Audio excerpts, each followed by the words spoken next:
Hello everyone, সবাইকে welcome জানাচ্ছি cook with নুসরাতে নতুন একটি রান্না দেখার জন্য। আজকে তৈরি করে দেখাবো আমাদের খুবই পরিচিত একটি আইটেম, চিংড়ি মাছের মালাইকারি। ভীষণ লোভনীয় একটি আইটেম এবং রান্না করা কিন্তু খুব বেশি ঝামেলার নয়। তাহলে আসুন রান্নাটি দেখে নেই এবং কি কি উপকরণ লাগছে সেটাও রান্না শুরু করার আগে জেনে নেই। আশা করছি আমার ভিডিওটা আপনাদের ভালো লাগবে। রান্নাটা শুরু করার আগে কয়েকটা জিনিসের প্রিপারেশন একটু দেখিয়ে নিচ্ছি। এখানে আমি মাঝারি সাইজের চিংড়ি মাছ ধুয়ে ভালো করে পরিষ্কার করে রেখেছি। আমি মাথার অংশটা রেখে দিয়েছি এবং এটা ভালো করে ক্লিন করে ধুয়ে পানি ঝরিয়ে রেখেছি। এখন এটার ভিতর সামান্য একটু লবণ এবং হলুদ দিয়ে মিনিট 10 মতো মাখিয়ে রাখবো।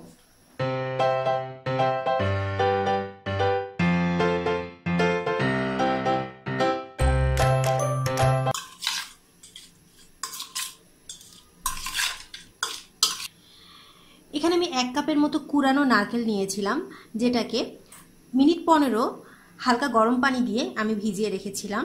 এখন এটাকে ব্লেন্ডারে ব্লেন্ড করে সেটাকে ছাঁকনি দিয়ে ছেঁকে নিলেই পেয়ে যাব নারকেলের দুধ। এই নারকেলের দুধটা চিংড়ি মাছের মালাইকারিতে আমার শেষে প্রয়োজন হবে।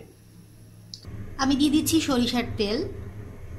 চিংড়ি মাছের মালাইকারিতে আমার মনে হয় সরিষার তেলেই বেস্ট টেস্টটা আসে। তবে আপনারা যদি সরিষার তেল অ্যাভয়েড করতে চান অথবা যদি কারো হাতের কাছে সরিষার তেল অ্যাভেলেবেল না থাকে, তারা নর্মাল খাবার তেল দিয়েও করতে পারেন। তবে চেষ্টা করবেন সরিষার তেলটাই ব্যবহার করার। তেলটাকে আমি একটু ভালোভাবে গরম হতে দিচ্ছি। এটার ভেতর মাছটাকে হালকা করে আমি একটু ভেজে নিব।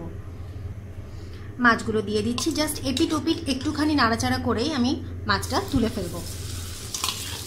আর এখন একটু ফেনা হয়ে যাবে সরিষার তেলের জন্য।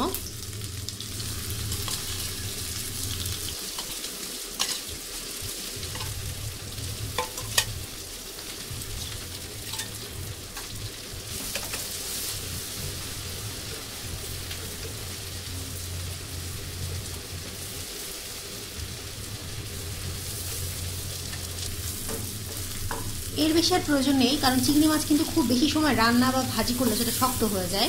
আমি এটা তুলে ফেলছি।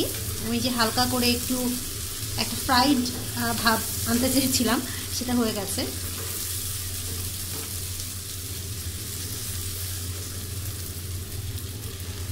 আমি চিংড়ি মাছটা তুলে নিচ্ছি একটা আলাদা পাত্রে। এই একই পাত্রে আমি দিয়ে দিচ্ছি কিছু পেঁয়াজ কুচি।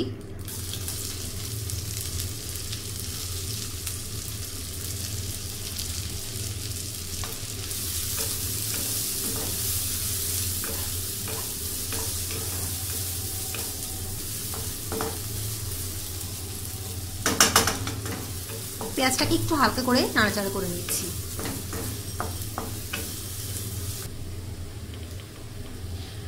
পেঁয়াজটা হালকা একটু ভাজা ভাজা হয়ে গেলে আমি এর ভিতর দিয়ে দিচ্ছি আমার বাটা মশলাগুলি।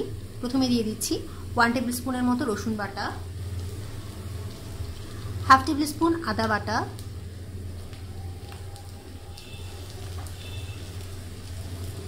1/2 টেবিল স্পুনের মতো জিরা বাটা। মশলাগুলো দিয়ে একটু মিক্স আপ করে নিচ্ছি।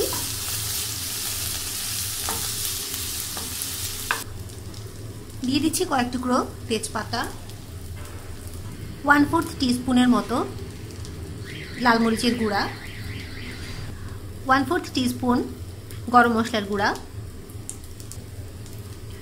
ওই একই পরিমাণে হলুদের গুঁড়া এবং স্বাদ মতো লবণ। এখন যেহেতু কিছু গুঁড়া মশলা আমি ব্যবহার করেছি, এটার ভেতর এটা যাতে পুড়ে না যায় সেজন্য এটার সাথে আমি নারকেলের দুধ করে রেখেছিলাম, সামান্য পরিমাণে নারকেলের দুধ এখানে অ্যাড করছি। এই মশলাটাকে খুব ভালোভাবে একটু কষিয়ে নিব। এই রান্নাটায় আমি কোনো পানি ব্যবহার করব না, যতটুকুই ইউজ করব পুরোটাই নারকেলের দুধটাই ব্যবহার করব। কিছুক্ষণ অপেক্ষা করছি মশলাটা একটু ভালোভাবে কষে ওঠা পর্যন্ত। মশলাটা কষানো হয়ে গিয়েছে। এই যে তেলটা উপরে যখন উঠে এসেছে দেখা যাচ্ছে মশলাটা কষানো হয়েছে।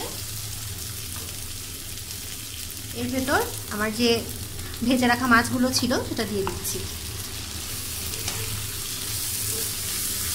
এখন মাছগুলোকেও ভালোভাবে কষিয়ে নিতে হবে।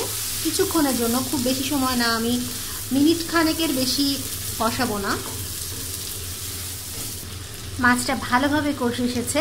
ঠিক এই পর্যায়ে আমি যে বাকি নারকেলের দুধটুকু ছিল সেটুকু দিয়ে দিচ্ছি। এখন এটাকে ঢেকে দিচ্ছি। 6 থেকে 7 মিনিটের মতো ঢেকে আমি অপেক্ষা করছি। 6-7 মিনিট পর কিন্তু আমার রান্নাটা একদম কমপ্লিট হয়ে যাবে। তাহলে মাছটা ঢেকে কিছুক্ষণ অপেক্ষা করছি। প্রায় 5-7 মিনিট পরে আমার মাছের ঝোলটা কিন্তু কমে এসেছে এবং বেশ মাখা মাখা হয়ে এসেছে তরকারিটা।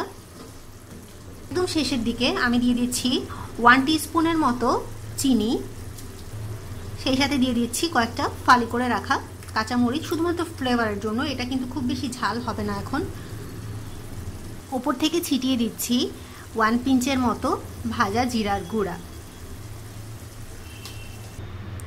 চিংড়ি মাছটাকে আমি দমে রাখছি আর 5 মিনিটের মতো। 5 মিনিট পরে ঢাকনা খুলে আমি মাছটাকে পরিবেশন করব।